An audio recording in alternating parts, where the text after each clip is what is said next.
Olá, seja muito bem-vinda ao Análise Direta. Eu sou Tabata Pote e esse é o programa de entrevistas do canal Hit Notícias. No programa de hoje, nós recebemos o maior sobrevivente do mundo e a gente vai contar um pouquinho sobre as experiências desse brasileiro. E eu tenho certeza que vão te impressionar bastante. Fique com a gente, o Análise Direta está começando.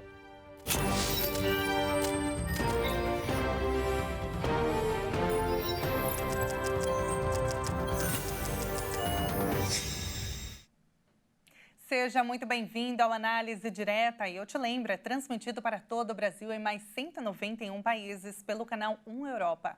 No programa de hoje, nós recebemos o jornalista, ator, palestrante e influenciador Tácito Cury, que inclusive está lançando a autobiografia Seus Sonhos Precisam de Você. Tácito, seja muito bem-vindo, é um prazer te receber aqui. Ai, muito obrigado, realmente. É uma emoção, é a primeira vez que eu estou falando do meu livro, porque ele está por sair, por isso. Olha, quentinho, saindo do forno. Exatamente. Para a gente contextualizar, é a primeira grande tragédia que o Tácito sobreviveu. Você se lembra o que você estava fazendo quando as primeiras notícias sobre o ataque do 11 de setembro começaram a chegar no Brasil? Na manhã daquela terça-feira de 2001, 4 aviões comerciais americanos foram sequestrados na costa leste do país. 2 deles foram lançados contra as torres gêmeas do World Trade Center, na ilha de Manhattan, em Nova York. Ao todo, 2.977 pessoas morreram, além dos 19 sequestradores dos aviões. O 11 de setembro é considerado o ataque com o maior número de mortos da história e completa neste ano 23 anos. Tácito, os atentados eles começaram exatamente às 8h46 da manhã. O que você estava fazendo naquele dia? Com o que você trabalhava? Então, eu sempre trabalhei na área da educação e eu trabalhava numa escola que treinava pessoas para aprender inglês. E eu morava em New Jersey, que é um estado que fica ali próximo, e eu estava no trem indo para minha aula de japonês, que eu fazia aula de japonês, que eu ficava viajando muito o mundo, ficava viajando muito para trazer alunos para estudar inglês. Então, eu estava aprendendo japonês e estava indo para a minha aula de japonês, porque eu começava um pouquinho mais tarde. Isso foi numa terça-feira. E eu quando o primeiro avião entrou, eu estava dentro do trem, ainda debaixo, porque o World Trade Center, ele tinha várias conexões de trens que todas conectavam ali embaixo. Então, você ficava debaixo da terra ali andando no trem. Então, quando aconteceu isso, eu estava lá. Quando você chegou perto, como que foi, assim, ver tudo aquilo que estava acontecendo? Então, na verdade, quando eu cheguei, quando eu cheguei no lobby, que é o saguão do hotel, já tinha uma movimentação, e aí eu questionei, eu até descrevo com muito detalhe, muita riqueza nos detalhes no livro, como é que eu fiz todo esse percurso, os 17 minutos que eu levei para entender o que estava acontecendo, subir e não continuar a subir até o 30º andar e depois eu começo a descer de elevador. Quando eu me deparo que no prédio da frente estava acontecendo alguma coisa, aí eu não quis continuar. E aí quando eu volto, o saguão, respondendo essa pergunta, já não era o mesmo saguão como estava anteriormente nesse minuto, porque aí a gente já sabia que já tinha acontecido o primeiro ataque do avião. Na verdade, até tinha acontecido, mas a gente não sabia o que era, já tinha acontecido. Só que as pessoas falaram que não era na torre que eu trabalhava, que era para continuar o meu caminho, e eu continuei. Nesse período de subir e descer foi que aconteceu o segundo, que eu estava no telefone com meu pai. O seu curso começava a que horas? Então, meu curso começava às 10, só que eu tinha que chegar um pouquinho mais cedo porque eu tinha ido para o Canadá. Naquela época, estava a história de criação de conteúdo já. Eu tinha ido para o Canadá fazer uma feira internacional, um evento internacional, tinha fotos, tinha máquina fotográfica. Então, eu estava com essa máquina no dia que eu tirei as fotos, essas fotos inéditas, estão no meu livro, que eu mostro algumas das fotos. E eu levei uma máquina fotográfica, porque tinha filme das fotos que eu fiz no Canadá. Então, eu fui mais cedo para minha aula de japonês e depois eu teria que revelar as fotos. Eu estava preocupado porque a gente estava criando o site. Meu Deus do céu. Quando você chegou lá e viu aquela movimentação, você sentiu medo? Ou assim, foi tão surreal que você não conseguiu entender mesmo o que estava acontecendo? Ficou meio perdido. Qual que foi o que você sentiu naquele momento? Então, na verdade, é inexplicável porque, assim, você não sabia e ninguém sabia o que estava acontecendo. Foi muito no minuto. Então, para você ter ideia, aconteceu o ataque, o primeiro ataque, eu estava saindo da parte funda do metrô, lá embaixo. Quando eu atinjo o saguão, é tipo assim, 1 minuto depois, 2 minutos depois. Ninguém sabe exatamente o que está acontecendo. Se ouviram algum dizer que era uma explosão, uma bomba, um avião, nem sabia de nada, nem a polícia sabia. Foi muito, eu estava ali no minuto, muito próximo. Então, eu só comecei a entender o que estava acontecendo quando eu desci. Eu já tinha subido, descido as escadas, as pessoas começaram a descer junto comigo. Em cada andar que eu ia descendo mais, as pessoas iam acumulando. E aí você ouvia falar. E o mesmo saguão, do jeito que eu encontrei, não era a mesma história. Então, assim, e aí eu só constatei de fato o que aconteceu quando eu peguei o telefone, estava ligando pro meu pai aqui no Brasil, avisando que eu vi o segundo avião entrando na torre. Meu Deus. E aí foi aquele tremor, como se fosse um terremoto. Literalmente tem até, eu acho que foi 4 pontos, 3 pontos, não sei, da escala Richter, que tanto que movimentou e todas as conexões caíram de telefone. E aí eu comecei a fotografar, tirar foto, FBI, pedaços de coisa que poderia ser, e ouvir as histórias ali que estava acontecendo com pessoas que estavam dentro e possivelmente ajudando as pessoas. Você viu as torres? Você conseguiu sair? Eu consegui sair e fotografar o meu primeiro instante, assim que eu saí da torre, que eu vi um buraco com uma massa cinzenta, assim, uma nuvem cinzenta e muitas chuvas de papéis. E o seu curso era em uma das torres? Aonde eu trabalhava era na outra torre. Tá. Na segunda torre. E aí teve o ataque? Que teve o ataque, mas eu não continuei subindo, né? Depois disso, você conseguiu manter contato, ligar para alguém? Então, o que aconteceu depois que eu comecei a entender, né? Eu fiquei um bom tempo ali embaixo, entendendo, ouvindo as histórias. Eu até narro a história de um casal de judeus que estavam ali. E a pessoa foi buscar um material na farmácia. E a pessoa nunca mais voltou, porque uma foi e a outra ficou para ir na farmácia. Eu tinha conhecido um menino que fazia meu engraxate, meu sapato, né? Engraxava meu sapato. Em um dos andares, ele não voltou mais. As pessoas onde eu comia, no restaurante em cima. Então, eu comecei a ouvir algumas conversas no telefone, que eu narro bem, as pessoas querendo se jogar, se suicidar, pedindo para escrever o CPF, né? Que é o Social Security no braço. Então, respiração. Então, era muita coisa ali embaixo que estava acontecendo. Então, era muito surreal tudo que eu estava vivendo ali naquele momento. E eu fiquei ficando, digamos, até as torres caírem, até a primeira torre cair. Porque você não está tendo noção do que está acontecendo. Né? Você não sabe o que está... era um terror por minuto. Eram pessoas saindo ensanguentadas, pessoas saindo feridas, eram conversas no telefone, eram as pessoas se jogando. Era a cada minuto que ia passando, ia ficando mais intenso. Então, para você ter ideia, a segunda torre atingida foi a primeira a que caiu, que foi onde eu estava. E aí, nesse transcurso, respondendo essa pergunta, eu consegui ligar para a escola e falar para o pessoal, olha, está acontecendo alguma coisa que eu não vou conseguir para o trabalho. E eles nem estavam sabendo ainda, eu que avisei eles. Porque era assim, são 2 unidades, uma dentro do World Trade Center e uma outra que ficava em outro local. Né? Então, eu liguei para o outro local, porque eu que abri a escola, não tinha ninguém lá. Então, era um escritório pequeno. Então, eu falei assim, olha, está acontecendo isso, eu não vou para o trabalho. Aí a pessoa falou, obviamente, não. Vai para casa, que eu não sei o quê. Aí eu tentei, ali eu estava tentando sobreviver e entender o que está acontecendo, que é de fato, nós somos muito curiosos, né? A gente quer saber o que está acontecendo. Se tem um acidente na rua, você sabe o trânsito que é, né? Todo mundo para e quer saber o que está acontecendo, né? Agora, você conheceu alguém que morreu? Mas eu não tinha amizades profundas, eram conhecidos de, como eu te falei, o rapaz que fazia o engraxate, a pessoa que trabalhava no restaurante, né? Eu tive mais esses contatos assim. Mas, assim, uma pessoa muito, muito próxima eu não conhecia, não. Como que foram as primeiras noites, os primeiros dias depois do 11 de setembro? Então, novamente, depois que você passa por tudo aquilo, né? Aí você chega na sua casa, tem que ser... Eu me lembro que quando eu consegui, depois de muito tempo, de muitas horas, chegar em New Jersey, que eu estava em New York, para chegar até em New Jersey. Teve um transporte especial. Eu fui lavado com aquelas águas de banho de bombeiro, aquele jato mesmo, por causa que eu estava com muito pó.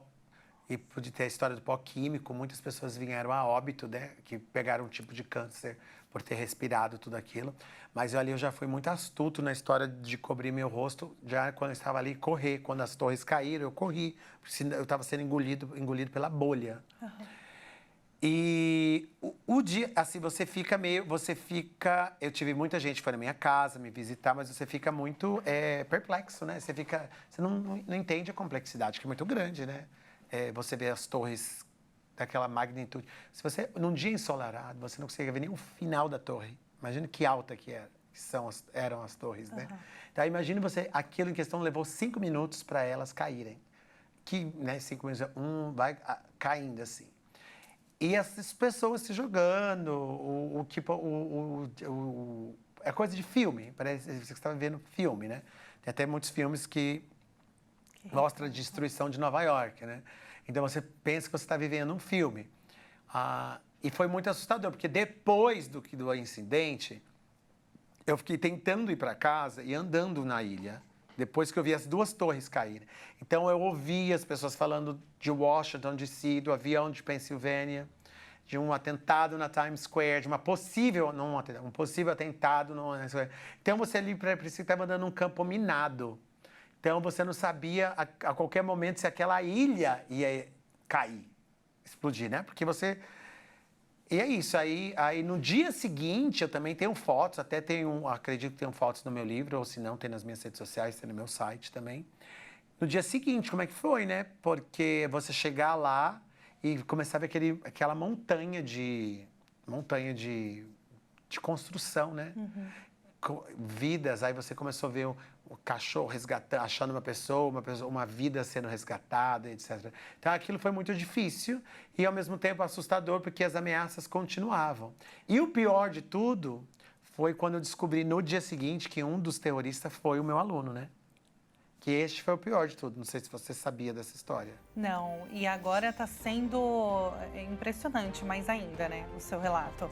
Eu vou pedir, Tácito, para você guardar essa história e contar mais detalhes para a gente na volta do intervalo. A gente continua o nosso bate-papo com o influenciador, jornalista, ator e palestrante Tácito Cury, o maior sobrevivente do mundo. Não saia daí, o Análise Direta volta já já.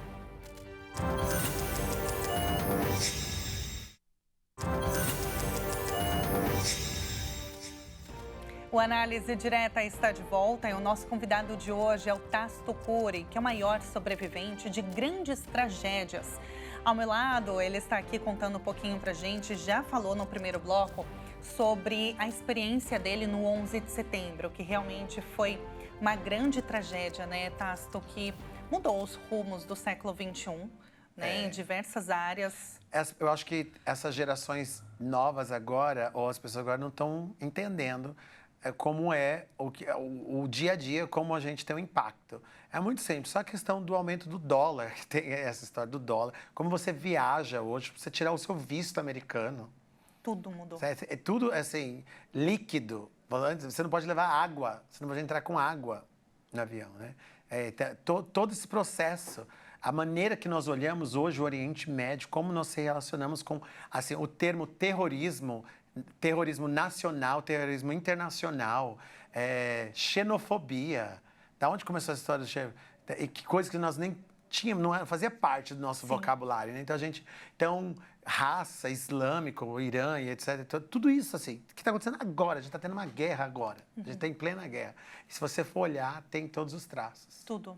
Agora, é incrível você trazer isso, porque você morou muitos anos nos Estados Unidos, mora ainda, né? Fica entre Brasil e Estados Unidos. Sim. E você viveu essa tragédia e você entende mesmo tudo que mudou, que impactou na sua vida, né? Impactou aqui no Brasil, impactou na sua vida lá na prática. Não, acho que esse efeito bolha, ele aconteceu... além de morar nessas 2 cidades, eu viajo muito, estou muito nesse... Eu vou muito ao Oriente Médio por causa do projeto que eu tenho. Então, o impacto ele foi global, ele tem sido global, né? E é isso. Agora, antes do intervalo, você estava contando, né? Deu uma pincelada e agora eu vou pedir para você trazer mais detalhes para a gente sobre o seu aluno. Então, como eu estava comentando com você, que no dia seguinte, o pior de tudo foi descobrir que um dos alunos meu foi o terrorista que quase tirou minha vida e atacou o avião dentro do World Trade Center. E a história que eu conto com maiores detalhes, esse meu envolvimento com essa pessoa, que eu a conheci numa feira. Lembra que eu comentei com você que eu fazia os eventos Sim. de educação, que eu viajava o mundo, estava aprendendo japonês? Então, eu estava na Turquia e foi lá que eu acabei recrutando ele para ser um dos nossos alunos. Que o interesse é porque, como eu cheguei lá, a gente tinha aqueles lugares da feira, seu espaço, com a torre do World Trade Center. Era a nossa foto de divulgação. Porque é um lugar icônico, né, que chamava atenção. Você está em Nova York, a palavra Nova York já chama atenção, mas aquela foto imponente das Torres Gêmeas era o nosso chamariz, como se fosse o Cristo Redentor. Vai para o Rio de Janeiro, estudar português, está lá a foto do Cristo Redentor. Então, era isso que a gente usava como material de publicidade. Então, para ele foi perfeito, era lá que eu quero estudar, é lá que eu quero fazer. Então, para mim foi muito chocante, porque eu coloquei ele, que eu conto detalhes, histórias que eu aqui retrato até no meu livro, que eu quero convidar vocês todos para lerem esse livro, que eu falo que eu coloquei ele até para morar com um amigo meu, porque ele chegou muito de imediato. Era tal dia, ele chegou antes, eu não tinha espaço para colocar ele, que é a história de acomodação, e um amigo meu acabou acomodando ele. Então, agora, imagine que loucura. Como que você ficou sabendo disso? Quando eu vi a foto dele no jornal. Literalmente isso, quando eu vi a foto dele no jornal, e aí eu liguei para o FBI. Você precisou dar depoimento? Sim, eu fui questionado pelo FBI. Eu dei depoimento, eu dei a prova, a matrícula dele, eu tenho uma foto no meu livro. A matrícula dele, exatamente. Quando ele se inscreveu na escola comigo, etc, etc. Ele se inscreveu somente para usar ali o ambiente? Na verdade, ele precisava se familiarizar, né? Ele precisava entender como era o local, o espaço. Ele precisava vir para os Estados Unidos, tirar o visto. Eles estudam, né? É um estudo de campo, né? Para entender como funciona, onde como é que é a segurança. Nossa, é impressionante, né? Mas eles são muito bem treinados. Eles, assim... as pessoas me perguntam como era ele. É uma questão muito assim... ele é uma pessoa tão normal que você pode se tornar o seu melhor amigo. Ele não tem diferença. A pessoa não anda com um slogan falando, eu sou terrorista. Porque eles têm uma jamais ia imaginar. Não, ele tem uma missão de vida. Eu me formei em diplomacia, em uma das minhas formações.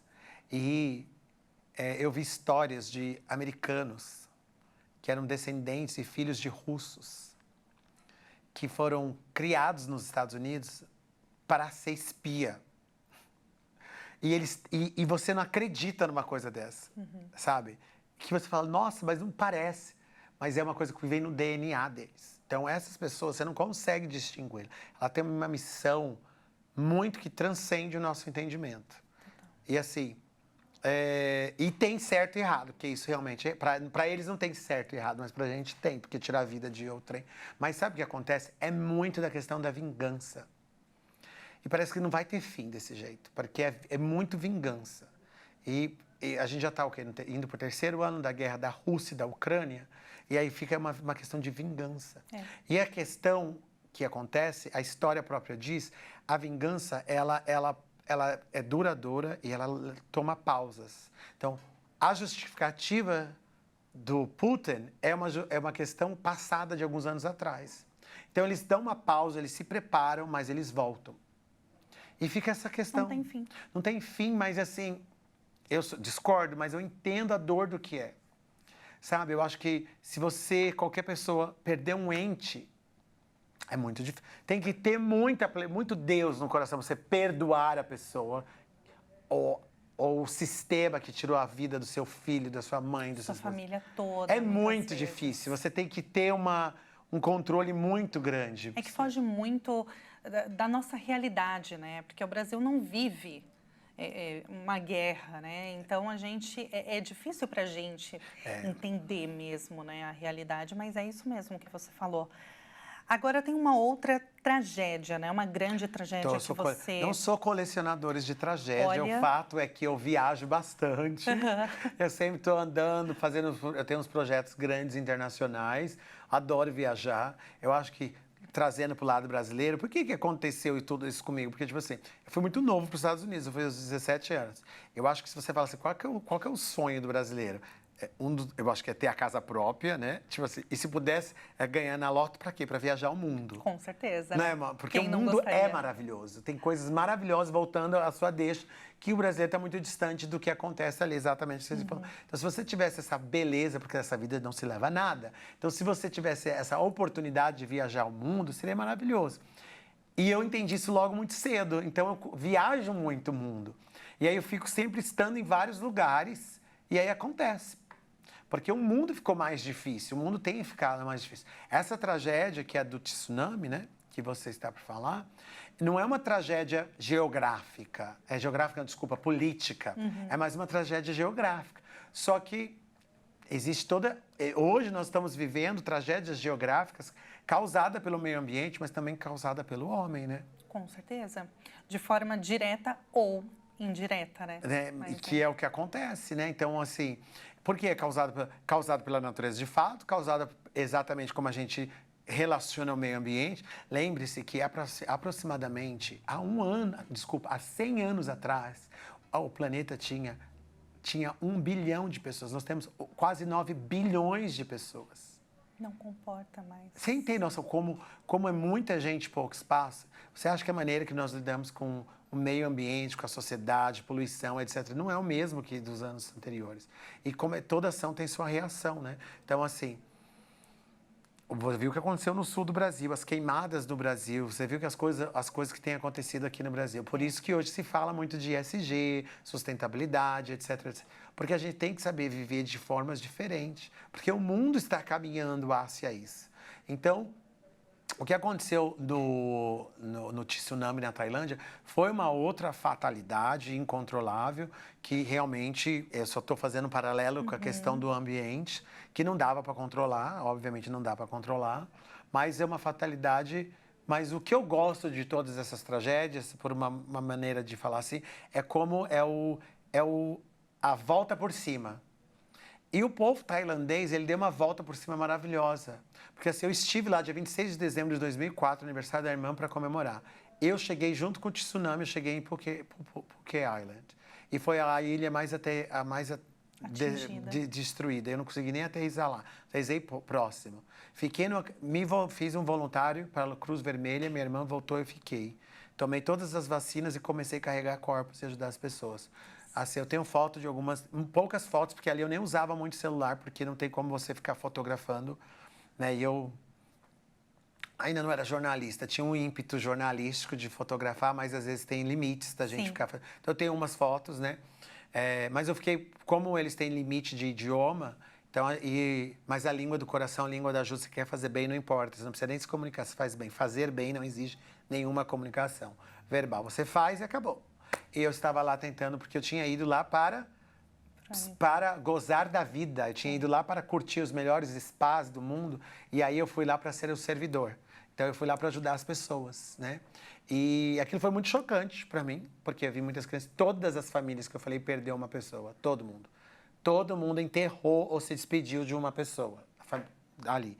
Só que o maravilhoso de tudo isso, se a gente pode falar, é como eles voltaram em pouco tempo. Se você for hoje lá, e eu fui, você não vê a ilha destruída. Parece que nada aconteceu lá. Claro que tem todo o memorial, mas eles voltaram, o governo, a cultura, o povo, eles se uniram. E eu acredito e eu espero que isso aconteça com o Rio Grande do Sul também, né? Assim, não se fala mais ultimamente, né? Porque a gente tem tendencioso a esquecer as coisas muito rápidas, mas a volta que eles deram por cima, porque eles vivem do turismo, né? E é isso. E naquele momento, aquela experiência toda que eu tive, foi aí que eu decidi estudar diplomacia, incorporar o trabalho voluntariado no projeto que eu faço até hoje, pela experiência que eu tive ali no tsunami. Mas, de fato, é uma experiência muito marcante. Assim, até aconselho muitas pessoas que nunca fizeram trabalho de voluntariado para fazer esse trabalho de voluntariado, não só em momentos trágicos, para você buscar audiência, né? Engajamento nas suas redes sociais. Que hoje em dia, que né, é o tá que mais acontece, né? Ah, aconteceu lá, todo mundo corre, sai correndo. O trabalho voluntariado, ele pode acontecer a qualquer momento. Pode acontecer, é tão simples. Se você ajudar uma pessoa a atravessar a rua, uma pessoa de idade, isso já é um voluntariado. Não é contínuo, não é estruturado, mas ele não parte da história da volonté, que é a história de dar vontade, de ajudar a pessoa, né? Então, a gente pode começar a fazer essas práticas já em todos os lados. Quando você chegou lá, já tinha ocorrido o tsunami? Estava acontecendo. Tanto que eu não conseguia aterrissar. Eu aterrissei em outro lugar e depois a gente foi de van no lugar mais próximo. E você só viu a destruição depois? Eu vi a destruição e peguei algumas coisas ainda, porque continua a ressaca, indo e voltando. Eu estava lá no dia que aconteceu. Nossa. No dia. Então teve, assim, eles têm umas sirenes, que quando essa sirene, você tem que buscar rota de evacuação e o lugar mais alto que você conseguir chegar. Então, eu passei por esses avisos. Porque muito na Ásia tem avisos de terremoto, avisos assim... Meio que eles já estão preparados, né? Alguns países têm isso, que a gente, novamente, graças a Deus, a gente não... Nesse quesito, a gente não tem. Mas muitos países, como Estados Unidos e Ásia, você tem sinalizações de tufões, terremotos, maremotos, na rua, na estrada, caminhos para você buscar a saída, né? Então... Lá eu passei 3, 4 avisos de ressacas, que o mar estava ainda voltando. Foram 227 mil mortos. É impressionante. Ali eu começava a me questionar muito a história com Deus, né? Para tudo isso, né? O Deus é que está passando por todo... Porque o World Trade Center em si foi uma história, foi um divisor de águas na minha vida. Porque você vê as pessoas se jogando, aquelas torres caindo... Eu sozinho lá nos Estados Unidos já era assustador. Aí você vai para a Tailândia, que é um lugar maravilhoso, um lugar que você quer, tipo assim, um paraíso paradisíaco. E aí acontece toda essa tragédia, que aquilo vira lama, sal, e tragédia e gente flutuando. Você tem que ter uma psicologia muito forte, viu? Sinceramente, você tem que ter uma estrutura. Imagina você sai de férias e acontecem essas tragédias. Foi bem isso, é pesado. Mas, como eu te falei, a gente tenta tirar dessas tragédias. Eu acho que vem um pouquinho do lado de ser brasileiro. A gente sempre tira dos limões uma limonada. Tipo assim, a gente tem que olhar o lado positivo. Não é fácil. Eu falo que todo mundo que hoje passou pela pandemia entende, tem uma noção. Porque a gente sabe o que foi uma pandemia, né? Tudo bem que o Brasil teve lá as suas né, de maneiras diferentes de lidar, mas a gente tem uma ideia um pouco do caos e da tragédia do que é. Com certeza. Tácito, a gente vai para mais um intervalo, mas é bem rapidinho, dá tempo de você tomar uma água, voltar aqui e continuar ouvindo a história impressionante de vida do jornalista, ator, palestrante e influenciador Tácito Cury. Não saia daí, o Análise Direta volta daqui a pouquinho.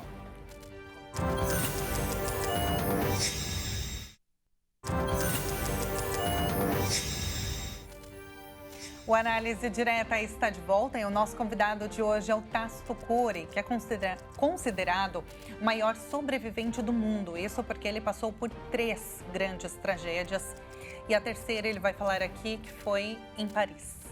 Pois é. 2019. 2019. Então, o que acontece? Eu tenho um projeto depois do que aconteceu no World Trade Center, eu fiquei sem trabalho, só para você entender. Perdi, né?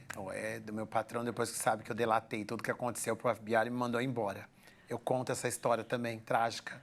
E aí foi aí que veio a inspiração do empreendedorismo, né? Eu estava lá, sem emprego, comecei a empreender e criei um projeto de educação. Esse projeto, só para dar uma curiosidade para vocês, todo mundo que fala inglês faz um curso com a gente, recebe um certificado internacional reconhecido no mundo inteiro, mas de contrapartida tem que fazer um trabalho voluntariado.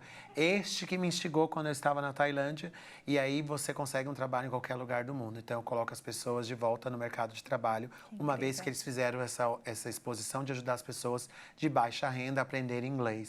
Então, eu faço isso em mais de 60 países, eu movimento mais ou menos em torno de 15 mil pessoas por ano em recolocação de trabalho no mundo. Então, eu faço esse projeto e aí, nessas minhas indas e vindas aí, andadas pelo mundo, os lugares centrais que eu fico é Paris, Nova York, São Paulo, e eu estava em Paris nesse dia e foi quando eu queria tirar novas fotos. Paris é uma cidade encantadora, qualquer lado que você anda é maravilhoso, é bonito. Então, assim, eu não canso de ter as mesmas fotos no mesmo lugar, porque eu acho que eu vou documentar. E aí, nesse dia, Estava tendo uma reforma do telhado de Paris. Da igreja, telhado da igreja. E aí estava tendo uma missa, mas não era eu acho que é uma coisa muito intimista, não era uma grande missa, não era uma missa, uma coisa pequena, intimista, dessa reforma que era num lugar que não comprometia a realização da missa. E eu falei, bom, não tá tendo fila de turista, gente, é o momento para eu entrar e renovar as minhas fotos.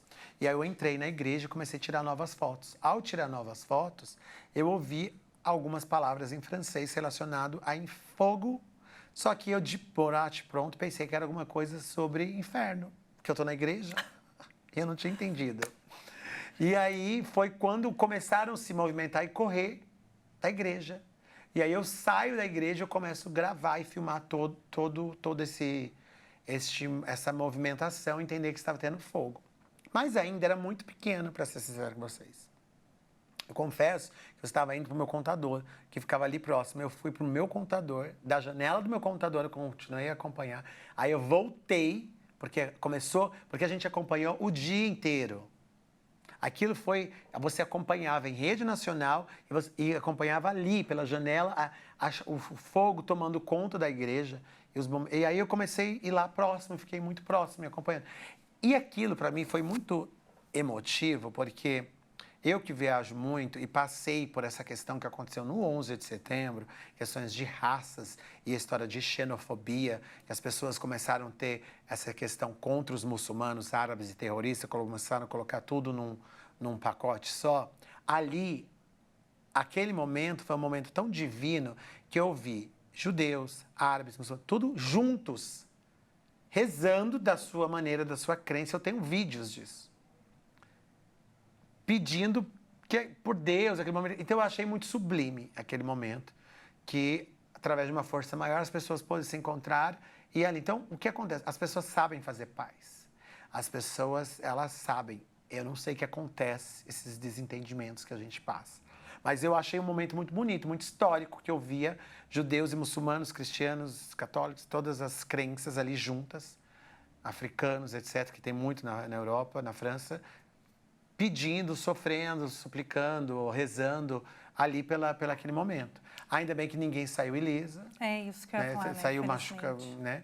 E a abertura começa, uma dica para vocês, a abertura vai ser, se eu não me engano, dia 9 de dezembro e os ingressos estão disponíveis online gratuitamente para quem quiser ir para o dia da abertura. Pois é, desde eu já recebi 2019. o meu hoje, diga-se de passagem, por isso que eu sei. Já tá marcadinho, vai Já pra lá. tá. Eu não sei se eles querem que eu vá, né? Porque com o meu histórico, para não ter um outro Não, incêndio. que não aconteça nada, né? É o que a gente espera. Agora, a sua história realmente ela é impressionante, né? Porque por mais que você não estivesse ali, digamos, não totalmente com risco de vida, assim, digamos, né? Poderia ter sido por um triz o 11 de setembro, ou se você tivesse chegado antes... Na verdade, do World Trade Center, ele foi um risco eminente, porque eu poderia ter continuado no elevador, ter ido para minha sala, ter começado o meu dia como eu fui aconselhado. Não está acontecendo nada na sua torre, segue o barco, foi o que o policial falou para mim, vai para o seu trabalho normal. Porque aonde já se viu que eu pensei que ia entrar um outro avião ali no prédio? E bem no meu andar? Então, ali foi uma questão de decisão mesmo, de ímpeto, de sexto sentido. Não, eu acho que é melhor não está acontecendo alguma coisa ali. É como essa sensação que nós estamos aqui, o prédio ali da frente que são conectados, eu acho que eu não vou, não. Está perigoso, eu não quero. Então, eu comecei a descer. Então, uma mensagem, alguma coisa...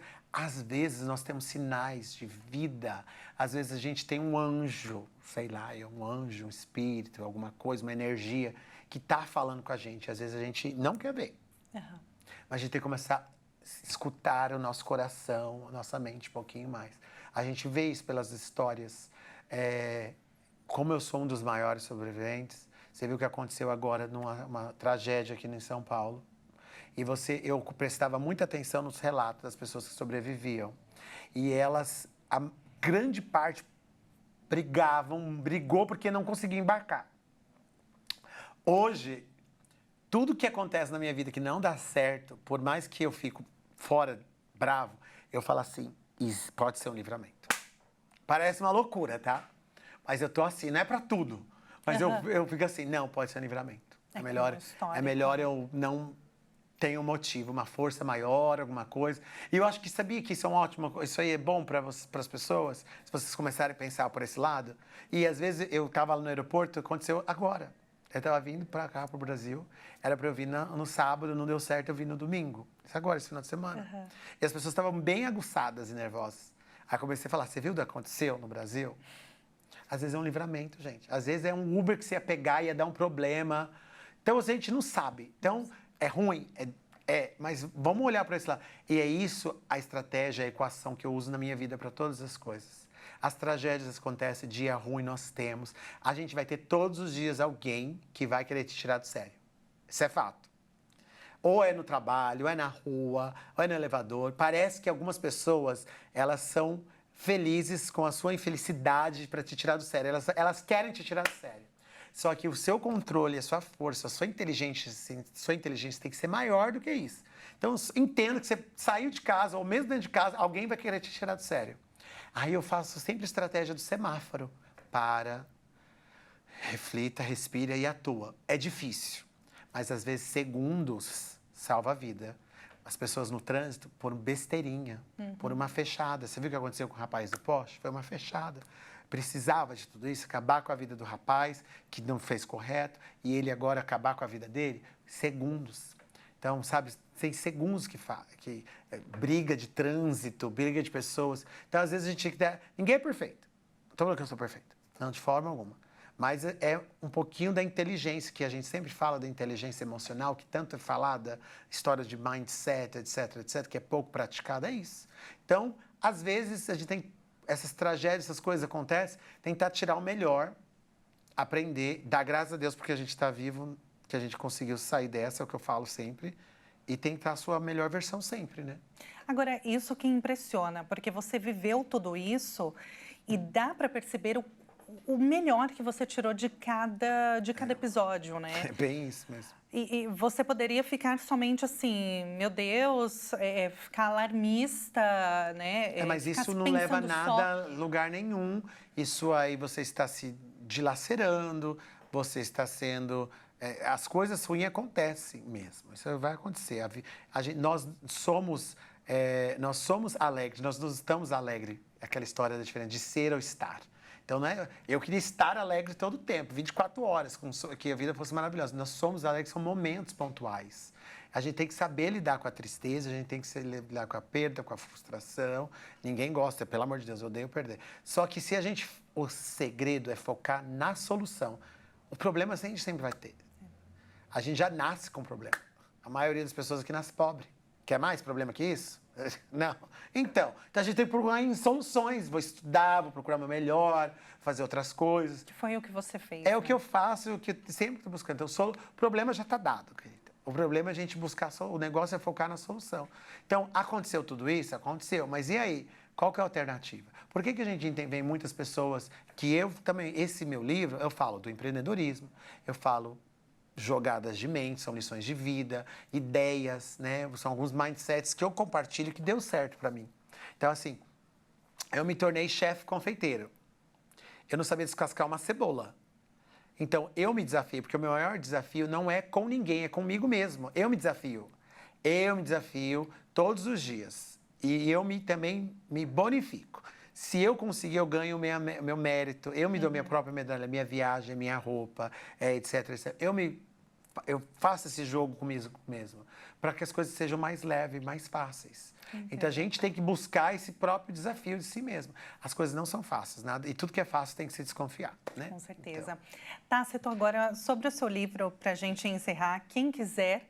Então, ler, adquirir, como que pode fazer? Gente, tem que me procurar nas minhas redes sociais, é meu nome, Tácito Curi. Eu tenho um site que vai estar lá e no meu Instagram também, na minha bio do meu Instagram vai estar lá. @Tácito Curi, tudo junto. Isso. Muito fácil.